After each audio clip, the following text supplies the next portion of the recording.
I'm going to discuss about the role of the combination of the new treatment, targeted treatments and immunotherapy by checkpoint inhibitors, combination with stereotactic radiosurgery. I will present the data of our experience in Marseille about this combination. We, in fact, applied to more than 100 patients the same strategy, which is to, as soon as a patient has got a brain metastasis, whatever the number and the size, we upfront control this brain metastasis by Gammaknife, and then we start on the same time or immediately after with the systemic treatments.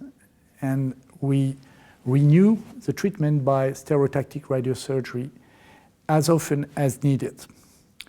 The point is that there are very few trials about the new medical treatments in patients with brain metastases for many reasons, but they account for a large proportion of the patients we have every day in our practice, and they were completely forgotten in the trials. And the results we have with the targeted therapy as well as with checkpoint inhibitors are, let's say, encouraging as compared to what we had before, but they are not controlling really the brain metastasis in many patients. And brain metastasis is often the place where the tumors start to escape. They are very well tolerated, on the short term. While we don't know, you can combine BRAF/MEK inhibitors with Gammaknife at the same time without problem. You can do the same with anti-PD-1 and Gammaknife.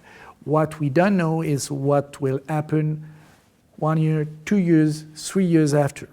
We start to have these results because we have already a very good survival up to 2 years, but radionecrosis are often delayed by years. So the long-term toxicity of this combination is too short to say anything. We could suspect that there will be some necrosis of brain metastasis, but we already know that in patients with other metastases from other cancers, that it is completely manageable. So we'll see. But anyway, the risk in a patient with brain metastasis is to die very early. So at least we postpone the problem. Then what will happen 2 years or 3 years later, we'll see. We have to measure it. But so far, what we obtain in an everyday patient, that means non-selected patient, is an overall survival which has never been reached before. So combining these two strategies is probably a huge benefit for the patient. What about the tox on the long term? It has to be determined. We would be happy that the pharmaceutical industry is supporting trials about this combination, which is quite difficult to obtain right now.